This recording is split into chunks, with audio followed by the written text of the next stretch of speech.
डिंपल यादव ने भाजपा पर साधा निशाना। भाजपा को 80 हराओ नौकरी पाओ का नारा किया बुलंद।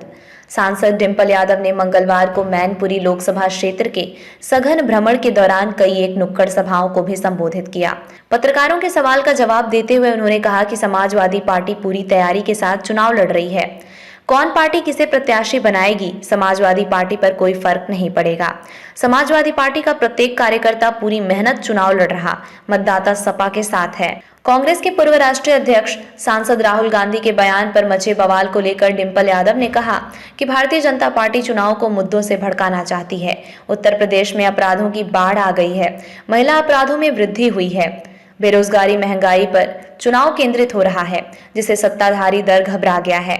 वो मीडिया से मिलकर चुनाव के मुद्दों को भड़काने की कोशिश कर रहे हैं। सांसद डिंपल यादव से पत्रकारों ने पूछा कि आपकी बेटी अदिति यादव भी चुनाव प्रचार कर रही हैं, तो उन्होंने कहा कि बच्चों को प्रत्येक क्षेत्र का अनुभव होना चाहिए, उन्हें देखना चाहिए कि चुनावी उत्सव कैसे मनाया जाता है। बाबा रामदेव को सुप्रीम कोर्ट की ओर से लगाई गई फटकार को लेकर बोली डिंपल यादव, बाबा रामदेव को इस बात से देश प्रदेश की जनता को अवगत कराना चाहिए कि ये बात सत्य है या नहीं। प्रोफेसर रामगोपाल यादव ने कहा, उत्तर प्रदेश में समाजवादी पार्टी 40 सीट जीतेगी। इस सवाल का जवाब देते हुए डिंपल यादव ने कहा कि हम तो चाहते हैं भाजपा को 80 हराओ नौकरी पाओ, भाजपा को 80 हराओ महिला सुरक्षा पाओ। समाजवादी पार्टी और इंडिया गठबंधन सभी 80 सीटों पर मजबूती से चुनाव लड़ रहा है। डिंपल यादव ने और क्या कहा, देखिए पूरी रिपोर्ट। चुनाव आयोग को शिकायत की गई, यहाँ के डीएम एसपी समेत तमाम ऐसे पुलिस कर्मी हैं और प्रशासनिक अधिकारी जिनको भी भाजपा का एजेंट बताया गया है। एमएसएमएस पार्टी की तरफ से शिकायत करी गई है चुनाव आयोग जी, यहाँ मैनपुरी को लेकर जी पिछले उपचुनाव में और नगर पालिका चुनाव का उसमें जिक्र भी किया गया है जी। तो ये पार्टी ने उचित समझा है, उसी को देखते हुए इस तरह की याचिका करी गई है चुनाव आयोग। राहुल गांधी ने एक बयान जो दिया था शक्ति को लेकर, मुरर में शक्ति है, उसका मोदी ने जो है पलटवार किया है।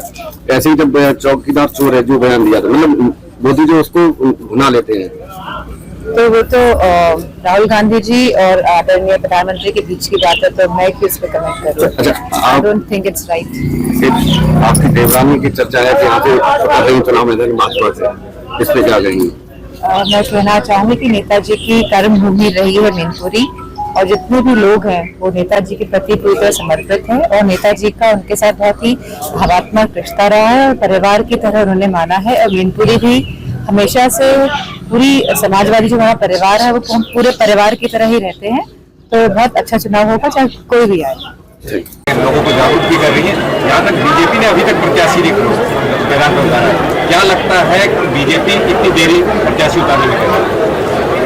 ये तो बीजेपी का पार्टी का विषय है, मैं समझती हूँ, लेकिन समाजवादी पार्टी पूरी तरह से तैयार है मैनपुरी सीट पर चुनाव लड़ने के। राहुल गांधी के बयान पे राजनीतिक घमासान मचा हुआ है। उन्होंने बयान दिया था, उसको नारी शक्ति से जोड़ के प्रधानमंत्री करते ही उसका एडवांटेज उठा रहे हैं। कैसे देखती है समाजवादी पार्टी किस तरह की राजनीति? मुद्दों से भटकाने वाली राजनीति हो रही है। आज उत्तर प्रदेश में महिलाओं की क्या हालत है हम सभी जानते हैं। रोज 6 महिलाओं के साथ रेप हो रहा है, शारीरिक उत्पीड़न हो रहा है, रोज हत्याएं हो रही है। एनसीआरबी के आंकड़े अगर आप निकालेंगे, मैं आपसे कहना चाहूंगी कल आप छापे भी एनसीआरबी के आंकड़े कि उत्तर प्रदेश में लगातार महिलाओं के साथ क्राइम बढ़ रहा है, और लगभग 50% महिलाओं के साथ क्राइम बढ़ गया है उत्तर प्रदेश में। तो ये अपने आप में दर्शाता है कि किस तरह मुद्दों से भटकाने का काम ये सरकार कर रही है मीडिया के माध्यम से। अदिति आपके साथ में दिखाई पड़ रही है, लगातार विदेश में पढ़ाई भी कर रही है। अब माना जाए कि नेताजी मुलायम सिंह यादव की इसी पूरी राजनीति की शुरुआत है। मैं समझती हूँ सभी को सभी तरह के एक्सपीरियंस लेने चाहिए लाइफ में, और अगर बच्चे छुट्टी में घर आए हुए हैं तो उनको देखना चाहिए कि किस तरह का चुनावी उत्सव जो है वो देखना चाहिए, तो इसलिए वो साथ में थी। बाबा रामदेव को सुप्रीम कोर्ट का अगर सुप्रीम कोर्ट ने कहा है कि किस तरह बाबा रामदेव जी अपने आज निकाल के प्रदेश और देश की जनता को जो अपने आर्ट्स के माध्यम से कुछ बातें कह रहे हैं, तो उनको मुझे लगता है कि बताना चाहिए कि क्या ये बातें सच्ची हैं या नहीं है। प्रोफेसर रामगोपाल का कहना है कि इस बार लोकसभा में उत्तर प्रदेश में 80 सीटों में से 40 सीट के लगभग हम जीतने जा रहे हैं, तो क्या 40 सीट पे आप पहले से ही हार हम स्वीकार- तो चाहते हैं कि 80 हराओ और नौकरी पाओ, 80 हराओ महिला सुरक्षा पाओ, 80 हराओ और खाद में बोरी बंद करो। तो मैं समझती हूँ कि 80 की 80 सीटों पे मजबूती के साथ समाजवादी पार्टी भाजपा का मुकाबला कर रही है, जिसमें से इंडिया गठबंधन की 17 सीटें भी इंक्लूडेड हैं। केंद्रीय मंत्री पशुपति पारस ने मोदी मंत्रिमंडल से इस्तीफा दे दिया है, कह रहे हैं कि सीट बंटवारे में ये बिहार का मामला है, तो आप उधर से पूछिए।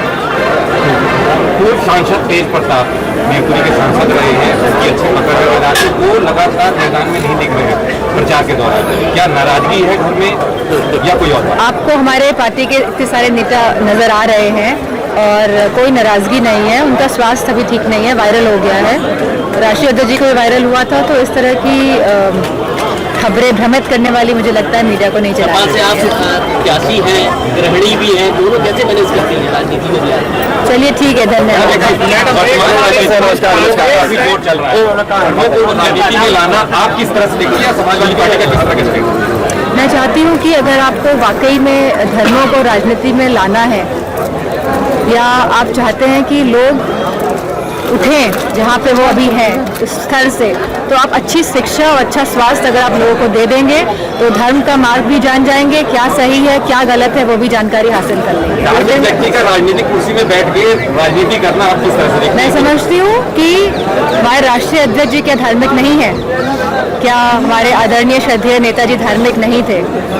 राष्ट्रीय अध्यक्ष किसी धार्मिक संस्थान या किसी मठ के नहीं थे, सदस्य नहीं है ना। तो इसका मतलब ये थोड़ा ना कि धार्मिक नहीं, कि आप लोग धार्मिक नहीं हैं, हम सभी धार्मिक हैं। और धार्मिक का धर्म का असली मतलब होता है कि आपके हृदय में करुणा होनी चाहिए।